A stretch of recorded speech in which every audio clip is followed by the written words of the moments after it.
बिस्मिल्लाहिर्रहमानिर्रहीम अस्सलाम वालेकुम। Welcome back to my YouTube channel it's Sam's biology. Dear students, आज की इस वीडियो के अंदर हम बात करेंगे टेम्परेचर रिस्पांस के बारे में, क्योंकि प्रीवियस लेक्चर्स के अंदर हमने इम्यूनिटी के बारे में बात की थी। इम्यून सिस्टम में हम सेकेंड लाइन ऑफ डिफेंस पढ़ रहे थे और सेकेंड लाइन ऑफ डिफेंस के अंदर नॉन स्पेसिफिक रिस्पांस यानी कि अस्सलाम वालेकुम। पंजाब बोर्ड के वो तमाम स्टूडेंट्स जो अभी सेकेंड ईयर के अंदर हैं और परेशान हैं कि उनका सिलेबस अभी तक कवर नहीं हुआ, टाइम भी बहुत कम है और पेपर भी सर पर आ गए, उनके लिए एक स्पेशल ऑफर है।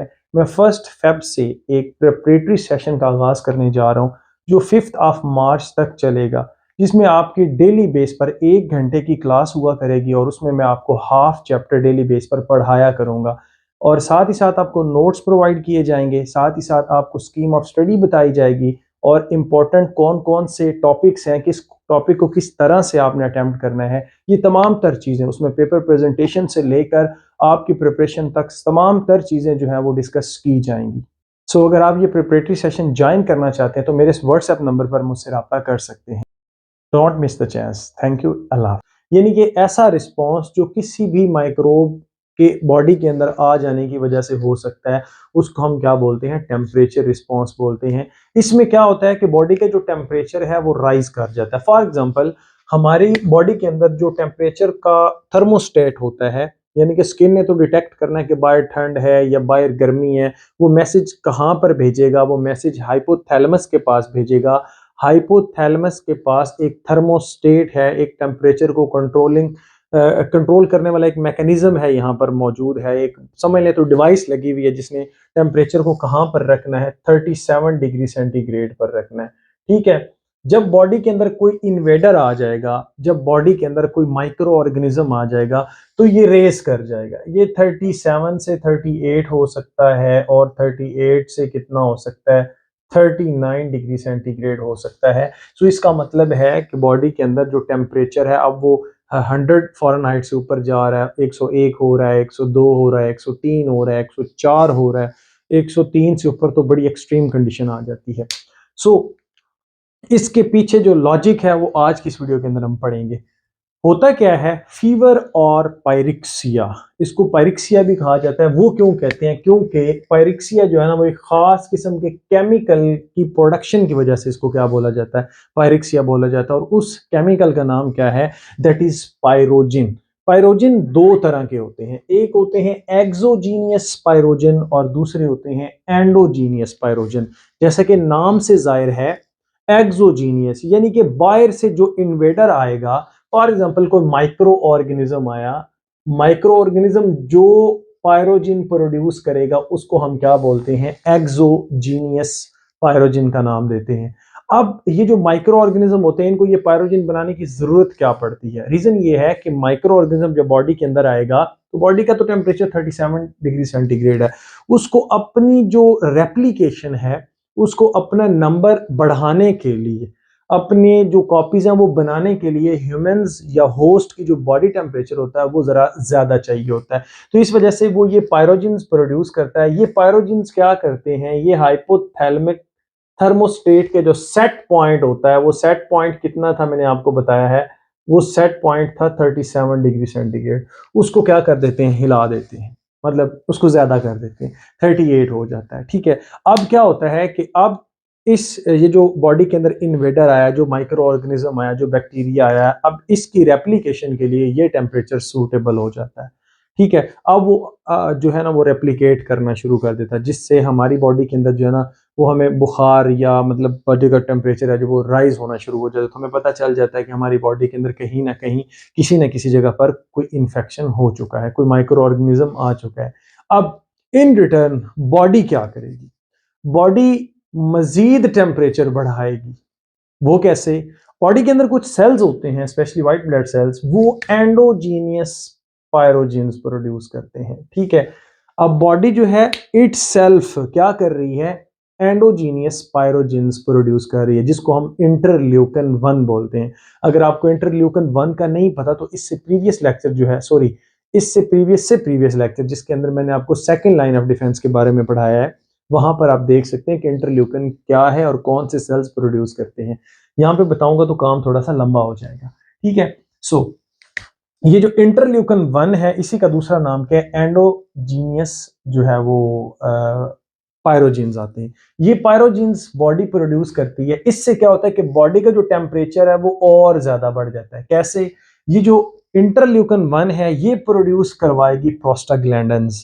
प्रोस्टाग्लैंडिन्स मजीद जाके हाइपोथैलेमिक सेट पॉइंट को और बढ़ाएंगे, 38 से 39 तक लेके जाएंगे। अब बॉडी का टेम्परेचर और ज्यादा बढ़ गया।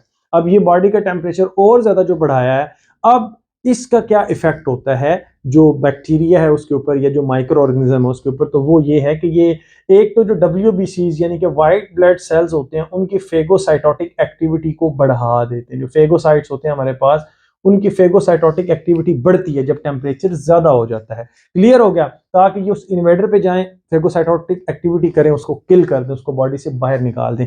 दूसरा दूसरा ये होता है कि जब टेम्परेचर बहुत ज्यादा राइज करता है तो क्या होता है कि जो आयरन इन द ब्लड है वो कम होना शुरू हो जाता है। ब्लड के अंदर आयरन लो हो जाता है, कम हो जाता है। उसका क्या फायदा होता है? उसका फायदा ये होता है कि जो माइक्रो ऑर्गेनिजम्स होते हैं ना, स्पेशली जो बैक्टीरिया है, उसको आयरन चाहिए। उसको आयरन चाहिए किसके लिए? अपनी प्रोडक्शन के लिए। ठीक है, जब उसने अपनी कॉपीज बनानी है उसमें उसको क्या चीज चाहिए होती है? आयरन चाहिए होता है। ठीक है, इसकी मल्टीपल कॉपीज तब बनेंगी जब आयरन अवेलेबल होगा। तो ऑब्वियस सी बात है, जब आयरन ही नहीं अवेलेबल होगा तो क्या ये फर्दर रिप्रोड्यूस कर सकेगा? सो इसकी जो रिप्रोडक्शन है वो क्या हो जाएगी? रिप्रोडक्शन कम हो जाएगी। सो इसका मतलब है जब ये कम होंगे तो फेगोसाइट्स आएंगे इस जगह पर और इनको क्या कर देंगे? खत्म कर देंगे। उसके साथ साथ क्या होता है?